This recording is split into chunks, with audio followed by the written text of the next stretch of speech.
Hai managers, selamat datang di Fintalks Insight, podcast yang membahas tentang tren, inovasi, dan cerita menarik seputar dunia keuangan digital. Barang aku Rifki, bakal teman kalian selama beberapa menit ke depan. Dan kali ini kita akan bahas topik yang super menarik, Big Data dan Algoritma, otak di balik keputusan investasi digital. Mungkin langsung saja. Ilo, langsung saja. Sekarang ini masih banyak orang bingung tentang apa sih itu Big Data. Nah, dan itu juga kenapa itu menjadi hal yang penting. Mungkin dijelaskan maksudnya itu apa? Oke, jadi begini Rifki, Big Data itu bisa dibilang bahan bakar utama di ekosistem keuangan digital. Nah, dulu investor itu cuma menggunakan atau mengandalkan yang namanya itu laporan keuangan dan intuisi. Nah, sekarang mereka itu pakai analisis jutaan data, misalnya dari data harga saham, volume perdagangan, sampai perilaku pengguna aplikasi investasi tersebut. Nah, semuanya itu diproses pakai algoritma super cepat. Itu betul. Jadi dalam dunia investasi digital, Big Data itu punya 5 karakter penting yang kita sebut sebagai 5 V. Yang pertama itu ada volume. Nah, volume itu karena datanya itu besar. Yang kedua itu ada velocity, artinya datanya itu mengalir secara real time. Yang ketiga itu ada variety. Nah, variety itu karena sumbernya beragam, mulai dari data keuangan, perilaku pengguna, sampai sentimen media. Nah, yang keempat itu ada veracity. Veracity ini artinya itu data itu bisa dipercaya. Dan yang terakhir ada value. Nah, value itu artinya nilai tambah ekonomis yang membuat investor bikin keputusan lebih cerdas. Wah, jadi lengkap banget ya. Jadi intinya Big Data itu bukan cuma tentang angka, tapi tentang gimana data itu diolah biar bisa bantu kita ambil keputusan yang lebih cepat. Iya Rifki, bayangin aja tanpa adanya itu Big Data, sistem robot visor itu tidak akan bisa kasih kita rekomendasi investasi yang personal. Nah, Big Data juga itu kayak otaknya yang menganalisis atau menilai risiko dan membantu seorang investor itu untuk menyesuaikan strategi secara otomatis. Nah, sekarang saya bikin penasaran nih. Iwan, gue mau nanya. Dalam sistem investasi modern itu ada banyak jenis data yang digunakan kan ya? Nah, bisa dijelaskan secara sederhana? Jadi dalam investasi itu ada dibagi menjadi dalam 3 bentuk utama. Yang pertama ada struktur data. Nah, struktur data itu bentuknya itu tabel atau angka.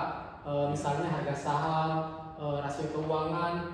Yang kedua itu ada semi struktur data. Semi struktur data itu data yang setengah rapi, seperti hasil kuesioner risiko, rasio riwayat transaksi pengguna, atau API dari bursa efek. Yang ketiga itu ada unstruktur data. Ini tuh paling menarik karena bentuknya itu teks bebas, bisa memuat gambar, bahkan postingan di media sosial. Nah, yang keren dari sistem digital modern sekarang itu adalah kayak kemampuannya menggabungkan antara ketiga jenis data tersebut yang sudah dijelaskan oleh saudara Ikhwan. Kayak misalnya data struktur itu kan kayak dasar kuantitatif. Nah, data semi struktur itu kayak menjaga konektivitas, dan sedangkan data unstruktur itu kayak kasih kita konteks yang lebih kayak misalnya kayak opini publik dan sentimen pasar. Jadi berarti misalnya kayak banyak orang nih yang main Twitter yang ngomongin tentang saham teknologi secara positif. Sistem bisa kayak menangkap sinyal begitu? Betul. Dengan teknologi seperti natural language processing, sistem itu bisa mengenali sentimen pasar dari teks. Kalau misalnya banyak tweet positif, itu bisa jadi sinyal awal bahwa itu akan meningkatnya minat pasar terhadap saham tertentu. Sangat keren ya. Jadi kayak investasi zaman sekarang itu kayak benar-benar data drivennya, bukan feeling semata. Iya, bahkan di platform seperti Bibit aja atau Ajaib itu kayak perilaku penggunanya itu kayak berapa lama sih mereka itu buka aplikasi atau menunda transaksi. Nah, bisa dijadikan indikator profil risiko secara otomatis. Nah, kalau tadi kita bahas data perilaku dan pasar, sekarang aku mau bahas data fundamental dan makroekonominya. Nah, jadi gimana dua jenis data ini berperan dalam keputusan investasi?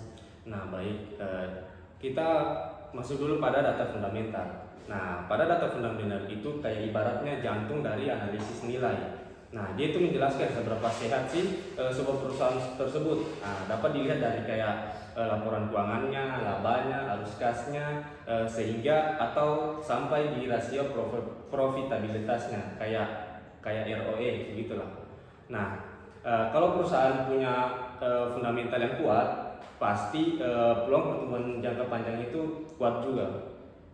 Kalau data makroekonominya itu melihat kondisi ekonomi secara keseluruhan, kayak inflasi, pertumbuhan ekonomi dan suku bunga. Algoritma di robot advisory itu bisa menyesuaikan portofolio otomatis berdasarkan data itu. Misalnya kalau ekonomi itu lagi lesu, sistem itu bisa melihat menaikkan porsi obligasi supaya risiko investor itu bisa lebih rendah.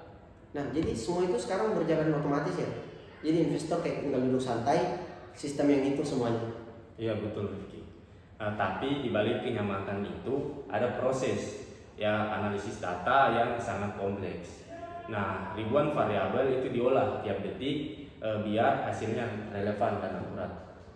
Sejauh ini kedengarannya cukup keren, tapi pasti ada sisi tantangan dan risikonya juga. Nah, itu jelas. Tantangan paling besar itu adalah privasi dan bias data. Kadang data historis itu dipakai algoritma bisa mencerminkan ketimpangan masa lalu, dan kalau tidak dikoreksi hasilnya itu bisa jadi bias. Selain itu keamanan data pengguna juga harus dijaga karena data keuangan itu sensitif. Penyalahgunaan sekecil apapun itu bisa berakibat sangat fatal. Nah, makanya penting banget adanya data governance framework. Nah, itu mulai dari validasi sumber data, anonimisasi pengguna, sampai audit algoritma. Nah, di Indonesia ini didukung oleh Undang-Undang Perlindungan Data Pribadi dan pengawasan dari OJK. Nah, supaya semua platform investasi digital itu tetap aman dan transparan. Setuju. Jadi teknologi hebat itu harus diimbangi dengan tanggung jawab yang etis juga ya. Jangan sampai data yang dipakai tanpa izin atau malah dimanipulasi.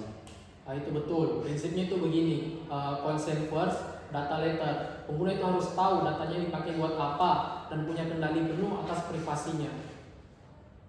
Nah, oke teman-teman, kita sudah sampai akhir di episode. Hari ini kita belajar kalau dunia investasi digital itu nggak cuma tentang angka dan grafik, tapi juga tentang bagaimana data besar dan algoritma bekerja yang lebih baik di balik layar.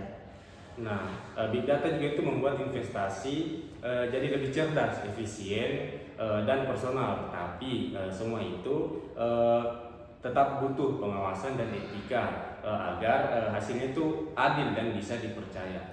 Dan buat teman-teman, jangan takut sama data. Justru pahami dan manfaatkan data untuk bikin keputusan finansial agar lebih tepat, jadi lebih pintar.